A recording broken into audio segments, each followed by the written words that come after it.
Assalamualaikum warahmatullahi wabarakatuh. Innal hamdalillah nahmaduhu wa nasta'inuhu wa nastaghfiruh wa na'udzu billahi min shururi anfusina wa min sayyiati a'malina. Man yahdihillahu fala mudilla lahu wa man yudlil fala hadiya lahu. Asyhadu an la ilaha illallah wahdahu la syarika lahu wa asyhadu anna Muhammadan abduhu wa rasuluh. Amma ba'd. Yang dimati Tuan Imam, Presiden Kuasa Masjid Tuanku Syed Putra, Jemaah Dulai Kang Pelih, tuan-tuan puan-puan Allah sekalian. Pertama sekali marilah sama-sama kita manjatkan rasa syukur kita kepada Allah Subhanahu Wa Taala kelimpah kurnianya dengan rahmatnya. Dia beri masa kepada kita, dia beri tenaga, dia beri kesihatan, dia beri kesempatan pada pagi ini dapat sama-sama kita hadir untuk sama-sama kita solat subuh berjemaah dan dapat sama-sama kita sambung kuliah mingguan kita. Untuk tuan-tuan, hari ini 9 Oktober bersamaan dengan 21 Safar. Dan tadi ni Tuan Imam kita pun umumkan esok ni ada kuliah awal subuh tuan. Ustaz Zudi tajuk pun kalau kita kemas tuan, sakaratul maut. Mikrofon ni pun tak mau bunyi tuan. Tuan, sakaratul maut tuan, jangan takut tuan. Sepatutnya kita ni bila kematian ni seronok tuan. Sebab apa? Kita nak kembali kepada Allah. Sebab apa? Daripadanya kita datang, kepadanya kita kembali. Cuma persoalannya bersedia tak bersedia kita. Bekal yang kita bawa ni cukup tak cukup. Itu tuan-tuan. Kalau kita clear semua tuan-tuan, insya-Allah tuan kita seronok, bahkan seronok nak kembali padanya tuan. Dan kita nantikan hari-hari yang apa hari tersebut tuan-tuan. Okey, tajuk kita hari ni bab fiqh pemberian. Apa dia tajuk ini? Berkaitan dengan larangan menarik kembali hadiah yang telah diberikan. Cerita dia hari ni kita bagi hadiah ke orang, kita ambil balik hadiah tu. Kalau bahasa kampung kita, buruk siku. Dah bagi ke orang, pergi ambil balik pula dah. Macam mana tuan-tuan? Sebab apa Nabi larang benda ni? Macam mana yang Nabi larang ni? Apakah ancaman dia? Nabi perumpamaan macam mana orang yang bagi hadiah, dia ambil balik hadiah tu. Jadi kalau kita boleh tuan, yang kita buat lagu ni. Dah bagi, kita bagi tuan. Jangan kita duk rasa sayang, duk rasa ni nak ambil balik benda yang kita bagi. Tu tajuk kita hari ni. Sebelum saya nak pergi ke tajuk kita hari ni, kita akan tengok sikit tentang keutamaan hari Jumaat. Sebab kita ni hari Jumaat lah ni. Jadi apakah lagi? Kita dah ulang-ulang tuan benda ni. Cuma nak ulang kaji balik apakah keutamaan hari Jumaat tuan, yang patut kita tekankan pada hari ni tuan. Tansurullaha yansurkum wa yuthabbit aqdamakum. Rasulullah sallallahu alaihi wasallam ketika menjelaskan tentang keutamaan hari Jumat, beliau mengatakan fa'aksiru fihi minas salati alayya. Kalian banyak-banyak solat kepadaku pada hari Jumat. Jadi ada satu dalil tuan, fa'aksiru. Itu apa? Fa'aksiru ni perbanyakkan solawat kepadaku pada hari Jumaat. Jadi Nabi ajar apa? Hari Jumaat ni perbanyakkan solawat pada Nabi. Jadi jawapan dia apa? Hari-hari kita sunnahnya salawat. Tapi hari Jumaat ini lebih-lebih lagi diperbanyakkan lagi salawat kepada Nabi. Itu yang Nabi bagi tahu kita. Dan dalil lain kuatkan lagi, siapa yang salawat pada aku pada hari Jumaat akan dinampakkan kepada aku siapa yang salawat. Ini Nabi kenal siapa dia, si fulan salawat pada dia tuan-tuan. Itu dalil yang kedua. Ucapan seorang ulama ketika tanya banyak itu berapa? Ya paling tidak 300 lah. Jadi kalau orang tanya pula berapa banyak tu? Jadi kalau bahasa ni banyak tu berapa? Ulama bincang 300 minimum. Bahasa Perlis kita koman dia 300 kali. Tapi kita ni salawat pun jarang. Nak pergi 300 je ustaz. Sehari pun payah contohnya. Itu kalau boleh tuan, perbanyakkan dulu, ulang dulu. Sehari 10, 20, 30, dia pelan mintik istiqamah 50, jadi 100, itu iya. Jadi cerita dia kena mula tuan. Mula dengan sikit-sikit dulu tuan. Tapi dah bila nanti hari Jumaat nanti, perbanyakkan daripada hari-hari lain. Apakah hari ini kita sudah 300 kali bersalawat buat Nabi sallallahu alaihi wasallam? Atau kita nggak berdua? Padahal hari Jumat hari yang spesial, yang sangat dicintai Allah Jalla Jalla. Hari Jumaat ni hari yang Allah sayang. Kita sembah dah minggu lepas tuan, yang mana hari yang Allah selesaikan penciptaan bumi, langit, bintang, bulan, matahari, cakrawala ni hari Jumaat. Dan pada hari Jumaat juga nanti hari kiamat nanti berlaku hari Jumaat. Allah tarik balik nikmat yang ada ni hari Jumaat tuan. Jumaat ini hari sempurnanya kejadian alam ini. Dan hari Jumaat juga Allah hancur balik bumi, bintang, langit, matahari, cakrawala ni habis pada hari Jumaat. Nampak tuan? Jadi hari Jumaat ni hari yang mana? Yang paling besar tuan. Kita tahu baginda Nabi kita Muhammad sallallahu alaihi wasallam, kita mau salawat, enggak salawat, beliau tetap mendapatkan salawat. Jika kita tuan, Nabi kita ni, kita salawat pada dia, tak salawat pun dia tetap dapat salawat. Nampak tuan? Siapa yang salawat pada Nabi tuan kalau kita tak salawat pada Nabi? Dari siapa?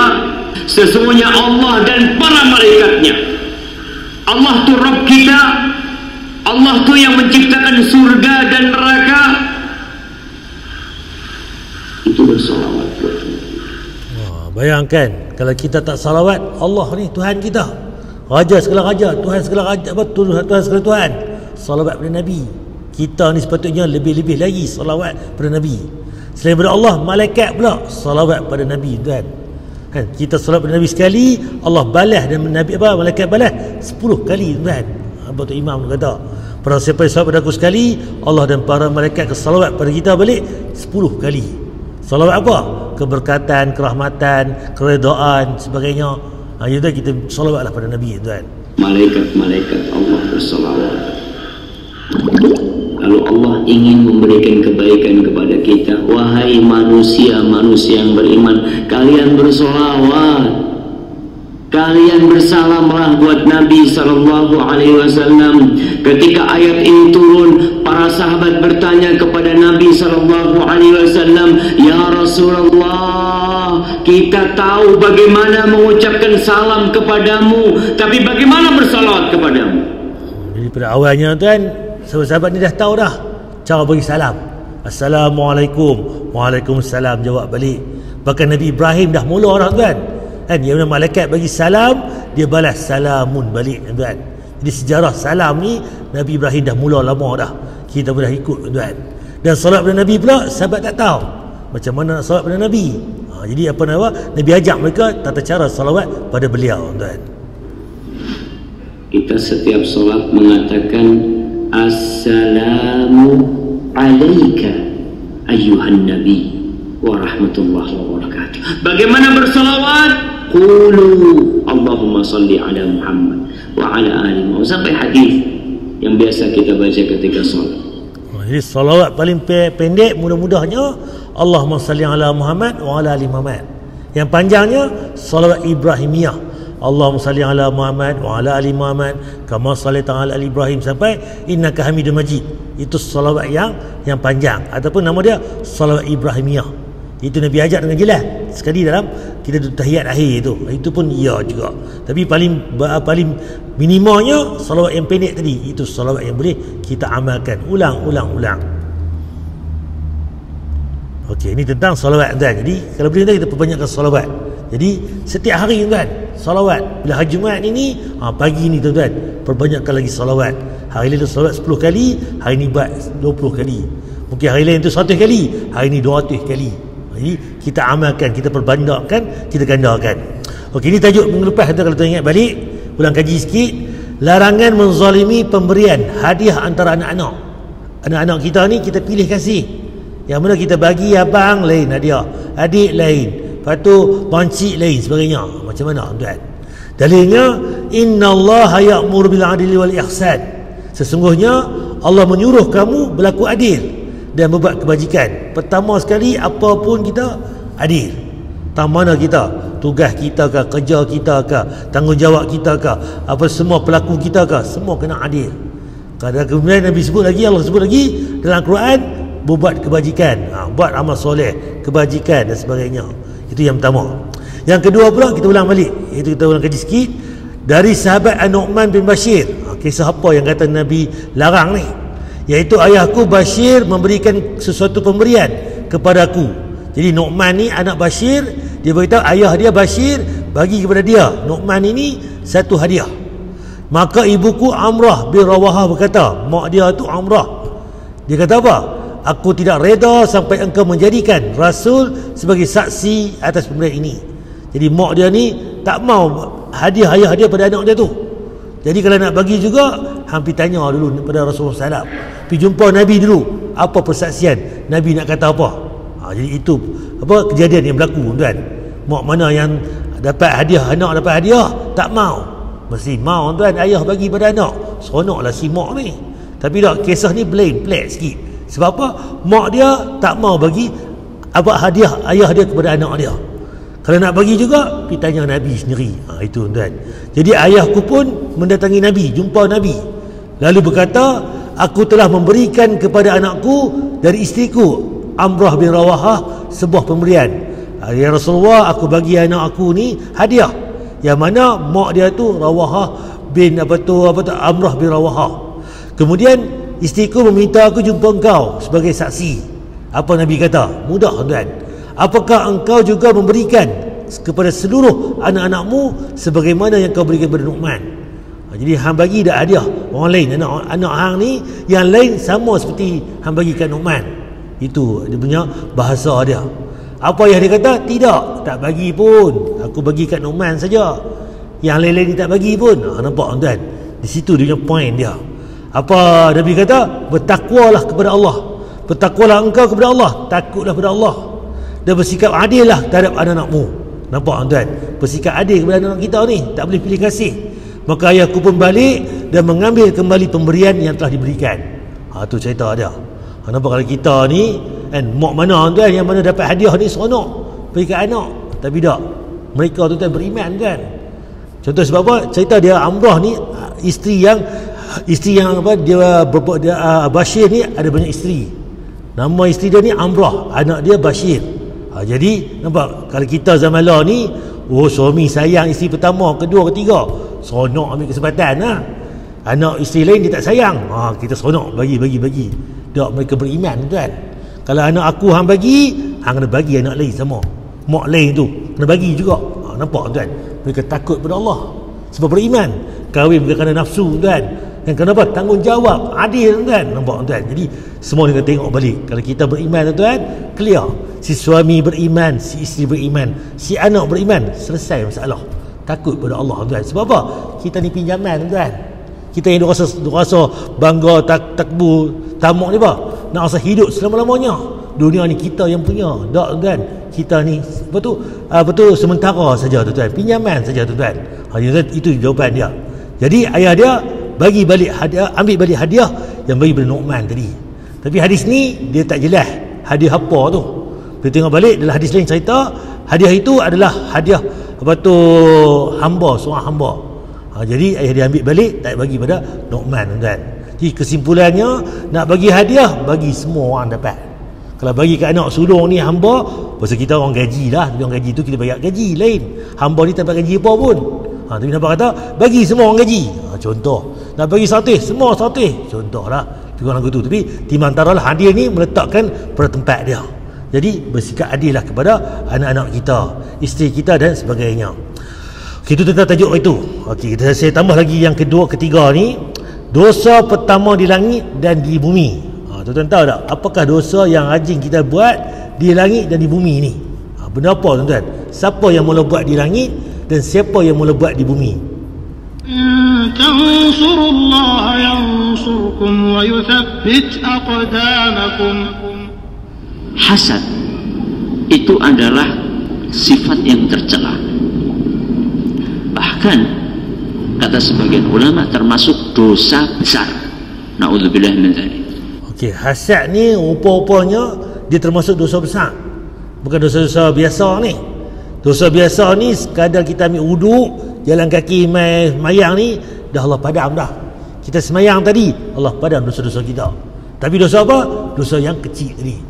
Jika dosa besar, kena minta ampun pada Allah. Taubat nasuha, taubat sebetul-betulnya. Beza, tuan. Jadi hasad ni dosa besar. Kadang-kadang kita menganggap biasa aja, ada ungkapan ini dosa besar, itu biasa aja, na'udzubillah. Padahal dosa besar itu, kata para ulama, nggak bisa digugurkan kecuali dengan taubat. Kecuali dengan apa? Taubat. Kalau kita kotoran kita biasa ni, daki-daki, cuci-cuci biasa ni, hilang itu. Tapi kalau betul-betul kotor yang betul ni, kena pakai betul-betul tu, kelorok lah, pakai alat pencuci yang kemas lagi. Contohlah tuan. Jadi bahasa kita pun, dosa pun banyak kategori. Dosa kering, dosa kecil tu, dosa biasa tu, dosa yang benar besar. Jadi kita tengok cara nak ampun pun berbeza tuan. Macam mana tata cara dia. Jadi kita tengok balik. Dosa syirik pun sama juga, dosa yang besar.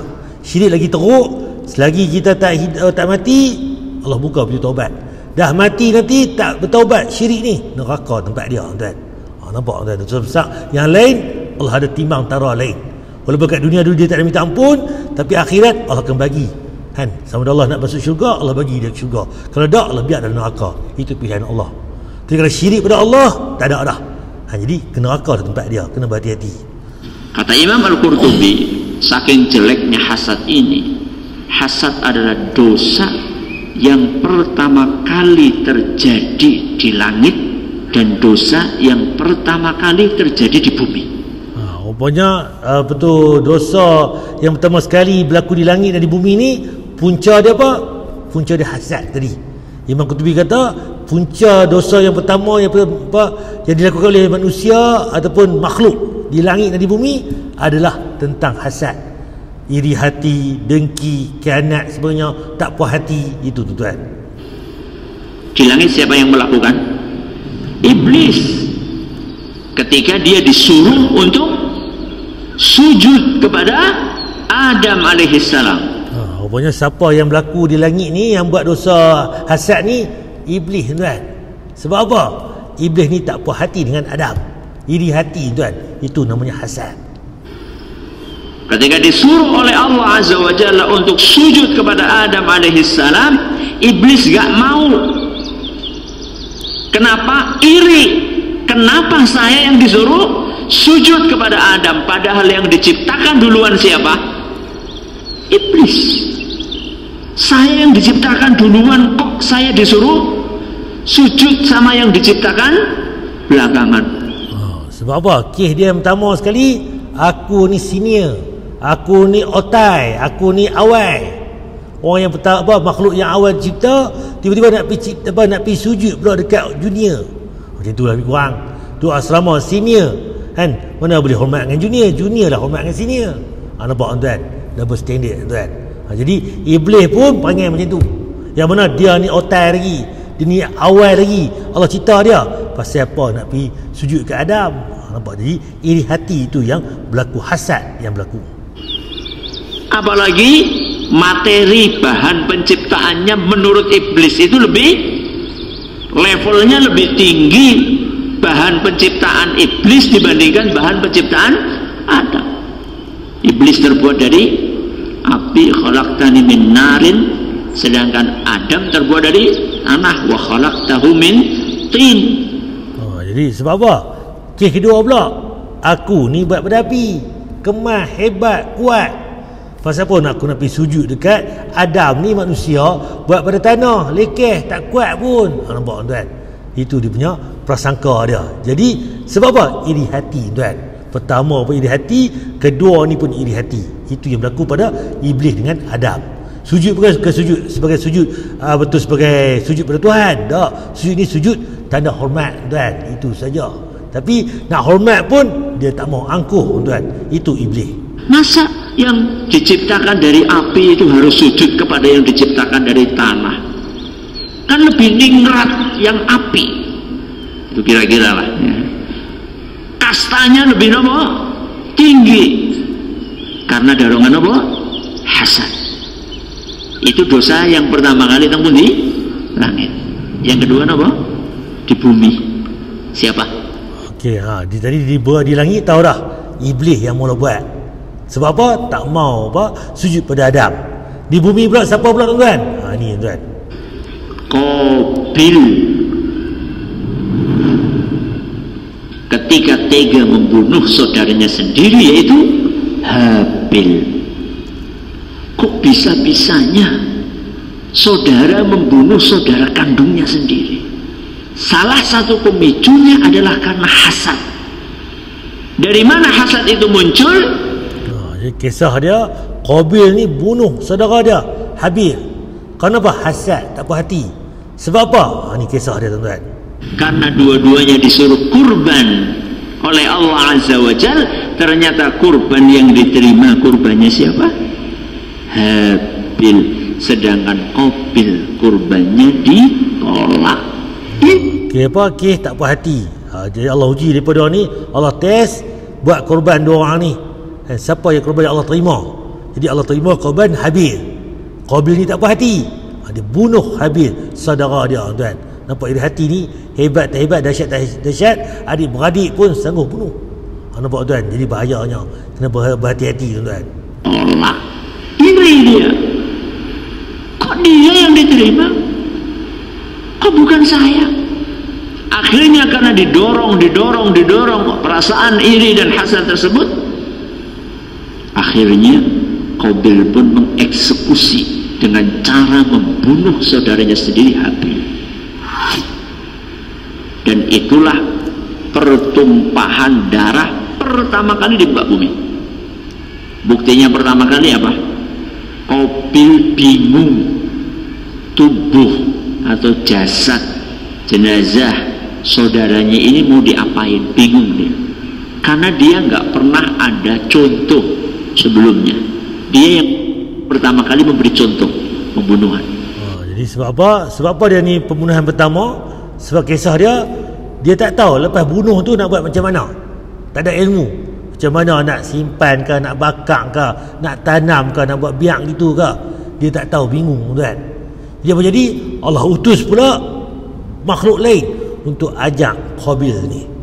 Akhirnya Allah mengutus 2 ekor burung sing tukaran, sampai akhirnya salah satunya mati. Lalu yang masih hidup itu menguburkan temannya yang mati. Akhirnya Qabil, oh begitu tuh caranya. Nak beritahu tuan-tuan, kita manusia ni tak ada ilmu tuan. Kalau tak ada contoh, tak ada panduan, tak ada dorongan, tak ada ni sebagainya, kita tak tahu nak buat apa. Tuan, contoh nak simpan jenazah pun tak tahu tuan-tuan. Jadi Allah turunkan 2 ekor burung ni, bergaduh, mati sekok lagi tolong kambui tuan, kawan dia. Dari situlah nampak, oh punya bila mati ni kena simpan, kena tanam dan sebagainya. Tu cerita. Apa kita manusia ni ilmu tak ada tuan. Kita terhebat kemas buat pi ke bulan, pi ke bintang, kereta terbang ke apa ke contohnya. Tu pun apa? Satu titik di lautan tuan. Ilmu kita tuan maknanya. Ilmu Allah tuan 7 lautan mai. Tak boleh tanding tuan, bayangkan. Jadi nak beritahu tuan, kita ni kena belajar dan berilmu. Dunia kita selamat, akhirat kita selamat. Kena cari. Jadi itu apa? Kita kena tengok balik. Oh begitu tuh caranya. Sehingga kata Nabi SAW, karena Qabil yang pertama kali melakukan pembunuhan, maka setiap ada pembunuhan di muka bumi, Qabil dapat dosanya sampai hari kiamat. Nampak? Qabil ni sebab apa? Dia mula buat dosa pembunuhan kan? Siapa yang bunuh selepas ni, Qabil pun dapat saham. Akhirat tentang dosa tadi. Sebab so, kita yang mula ajak orang buat kebaikan, orang tiru kita ajak orang buat, dia dapat pahala dia tak kurang pun, tapi saling kat kita pahala tuan. Sebab apa? Kita ajak dia kebaikan. Kalau kita buat kejahatan tuan, ada orang tiru kita, orang belajar dengan kita kejahatan, dia buat kejahatan, dosa dia dapat kat dia, tapi saling juga masuk kat kita dosa. Sebab apa? Kita untuk guru ajak kejahatan. Sebab tuan, Qabil ni semua pembunuhan yang berlaku kat dunia ni, dia pun ada saham akhirat tuan, tentang bunuh orang tuan. Sebab dia lah orang yang pertama sekali bunuh manusia tuan. Jadi itu tuan tentang Qabil dan Habil tadi. Jadi cerita dia, dosa di langit iblis, iri hati, hasad. Di bumi pun manusia pun hasad. Hasad tak kira siapa tuan, dia perasaan, tak puas hati, iri hati. Jadi kita kena tengok balik. Dosa ini adalah dosa besar. Okey, tajuk kita hari ini, pemberian atau fik pemberian ni, larangan menarik kembali hadiah yang telah diberikan. Cerita hari ini yang kemarin minggu lepas kedekut. Apa bagi kita pilih kasih, bagi tak sama adik. Cerita hari ini pula dah bagi, dia tarik pula dah. Bagus bagi, tapi dosa dia tak puas hati, dia ambil balik pula hadiah tu. Apa Nabi ajak tuan? Itu yang pertama daripada hadis Bukhari. Telah bercerita kepada kami Ismail, telah bercerita kepadaku Malik bin Zaid dari Aslam, dari bapaknya. Aku mendengar Umar bin Al-Khattab radhiyallahu anhu berkata, Aku memberi seseorang kuda untuk agar digunakan di jalan Allah, lalu orang itu menjualnya atau tidak memanfaatkan sebagaimana mestinya. Saya tahu Sayyidina Umar, khalifah yang kedua, bagi kuda dekat seorang ni. Tujuan dia apa? Untuk orang ni guna fi sabilillah, perang ke apa ke di Allah. Tiba-tiba lelaki ni tak guna pun, ataupun dia dia menjual ataupun tak memanfaatkan kuda tadi. Jadi kita pun samalah. Aku bagi kat dia, dia boleh buat tak tahu, tak guna pun. Baik aku bagi kat orang lain. Kita tak berhati. Jadi apa Umar tengok, lalu kemudian aku berniat nak beli balik. Aku bukan nak ambil pun kuda tu, dah aku bagi kat dia, tapi aku nak ambil balik, sayang kuda tadi, aku nak beli kat dia. Nampak tuan? Dia bukan ambil, dia beli balik. Kalau ikut tu bagus lah. Dia bukan ambil buruk siku je, dia bagi duit balik. Apa yang berlaku? Kemudian dan aku kira dia akan menjualnya dengan harga murah. Takkan dia nak jual mahal, kita yang bagi kat dia. Mesti dia bagi balik tu, kita beli tu jual murah. Apa Nabi kata? Beliau pun bersabda, jangan kamu membelinya sekalipun orang itu menjualnya dengan harga 1 dirham. Kuda tuan-tuan 10,000 tuan, komen-komen 5,000 lah komen-komen, lelaki-lelaki kecil-kecil 15, 20, 25. Lepas ada tuan-tuan di ladang LKTP Cuping, Federal Cuping, dia buat ada tempat tuan-tuan, Shah Stable tu boleh naik kuda pun petang-petang. Tuan boleh bawa anak-anak ke cucu ke, boleh pergi sana tuan. Kuda pun 15,000, 20,000 tuan harga dia. Tapi kalau kita ni, kalau hang jual kuda tadi, orang yang kau bagi tu dia minta RM1, 1 dirham contohnya, pun jangan beli tuan. Sebab apa? Kalau beli juga pemberian itu kerana orang yang mengambil kembali hibahnya, hadiahnya, seperti apa? Anjing yang menjilat kembali ludahnya. Tuan, buruk tuan. Tu kata buruk siku tu. Jadi adalah telinya orang Melayu kita ni, hang ni buruk siku, ambil barang bagi ke orang, ambil balik. Sebab apa? Islam kita lebih hina lagi.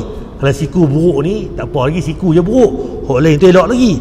Tapi kalau kita ni seperti anjing mana, jilat kembali ludahnya, hina tuan. Kalau anjing ni binatang yang mana, kalau orang Melayu kita ni, kalau jumpa ni anjing, nak tengalung dululah. Sebab apa? Kita diajak ke tu, tapi tak boleh tuan-tuan. Anjing ni makhluk Allah juga. Tapi nampak kata, anjing ni dia jilat kembali ludah dia. Ludah tu dah kotor dah, dia jilat balik ludah dia. Dah lah tu, dia tu anjing pula. Bayangkan hina-dinanya tuan. Hadis Bukhari. Itu yang Nabi umpamakan, siapa bagi hadiah, dia ambil balik. Kalau ustaz bukan ambil balik, kita beli balik, bagi duit kat dia. Ada sama juga. Seperti mana Nabi sebut, anjing dia muntah dia ludah, dia jilat balik ludah dia, kotor tuan. Itu yang pertama. Yang kedua pula, dari Abdullah bin Abbas radhiyallahu, ia berkata, Rasulullah SAW bersabda, orang yang menarik kembali pemberiannya seperti anjing yang muntah kemudian menjilatnya kembali. Tadi ludah, jilat kembali, ludah pun kotor dah tuan-tuan. Kita tamala ni musim Covid ni pakai mask ni, siapa bersin ke, batuk ke, kita perlu jauh-jauh, takut-takut dia ni kok ada simptom sebagainya. Tu kita lah COVID-19 kan. Contohnya ni anjing ni muntah pula, tadi tahu ludah, muntah lebih teruk lagi, kotor tuan. Kemudian dia jilat balik pula kembali muntah dia. Itu perumpamaan yang Nabi sebut tentang orang yang bagi hadiah, bagi hibah, bagi hadiah ke orang, bagi sumbangan, bagi sedekah, bagi apa-apa benda hak milik dia kan, tiba-tiba dia tarik balik.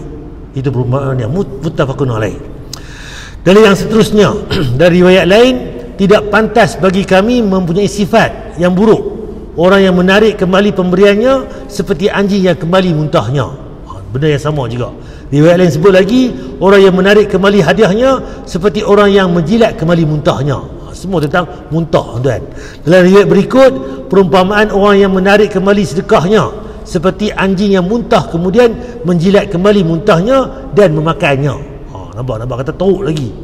Sedekah, hadiah, sumbangan, apa saja hak milik kita, kita bagi ke orang, kemudian kita ambil balik, sama ada benda tu sedekah ke, hadiah ke, hibah ke dan sebagainya.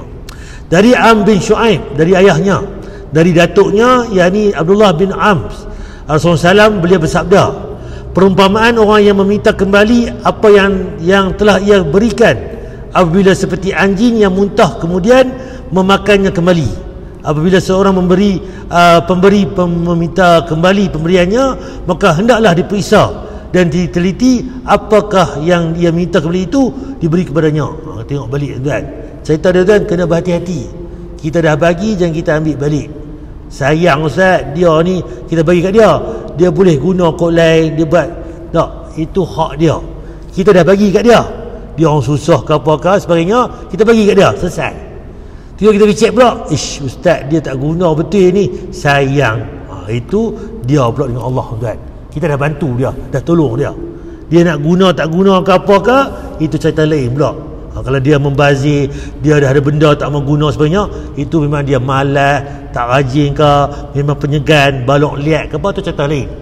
Ni kita bagi ni ustaz, ni bagi mesin ke dia ni, kuklah nak tolong buat kan, bagi mesin rumput ni harga 1,000 jenis Jepun ni, Mitsubishi apa ni, pergi tengok depan rumah dia, Allah semak rasa macam nak ambil balik mesin rumput tu contoh kan. Kalau tuan ambil balik benda tu, beli ke, termasuk tadi tuan. Itu cerita dia, sikap dia, dia malas ke apa ke, itu kena buat lagu lain, kena bagi nasihat lagu lain. Bukan kita ambil benda yang kita bagi kat dia, itu yang Nabi larang tuan. Jadi kita tengok balik lah semua benda-benda tu tuan. Kandungan bab, tidak halal bagi seorang meminta kembali pemberian atau sedekahnya. Hadis ini secara jelas mengharamkannya. Kerasnya pengharaman dapat dilihat daripada sisi pertama, penyerumpamaan orang yang meminta kembali seperti anjing. Kita ni, kalau kita minta balik hadiah kita bagi, kita macam anjing tuan, hina kita. Kedua pula, penyerupaan hadiah yang diminta sebagai muntah. Hadiah kita bagi kat dia pula tu muntah tuan, kotak tuan. Tadi kita ni macam anjing lah. Yang kedua pula, hadiah tadi kita minta balik, hadiah itu macam muntah kita. Kita muntah, kita ambil balik, kita makan balik.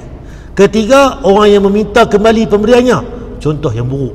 Disebut buruknya perbuatan tuan. Jadi janganlah kita pergi ambil balik benda yang kita bagi.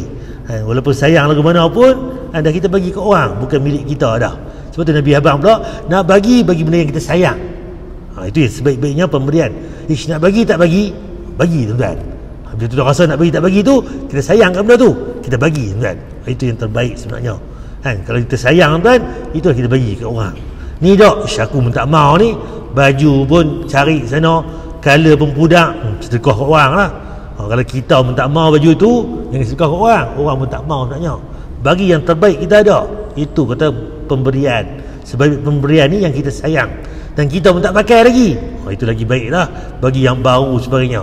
Ni dok ustaz, saya bagi kat dia, tak pakai pun, tak guna pun, nak ambil balik lah. Jangan. Kalau buat lagu tu, termasuk tadi kita macam anjing. Sebab apa? Muntah kita tadi, hadiah tadi kita ambil balik, itu macam muntah kita, jilat balik, makan balik. Perbuatan yang buruk tuan. Wallahu alam.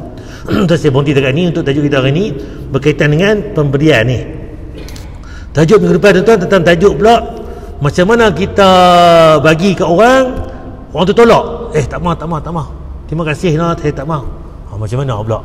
Boleh tak kita tolak pemberian orang? Macam mana tuan dalil dia? Apakah hujah? Pemberian macam mana yang boleh tolak ke tak boleh tolak? Ke apa cerita dia? Ke kena ambil ke orang bagi? Orang bagi ambil dah contohnya. Jadi apa cerita tentang kita tolak pemberian orang pula? Wallahu alam, tu tajuk pemberian ni. Ada nak tanya apa untuk tajuk ni? Berkaitan dengan pemberian ni. Dan hadiah tadi jangan pilih kasih. Yang kedua ni pula, dah bagi jangan ambil balik. Tajuk minggu depan, orang nak bagi, nak tolak tak tolak, apa cerita dia? Wallahu a'lam. Kenapa saya berhenti dekat ni? Subhanakallahumma bihamdika asyhadu an la ilaha illa anta astaghfiruka wa atubu ilaik. Assalamualaikum warahmatullahi wabarakatuh.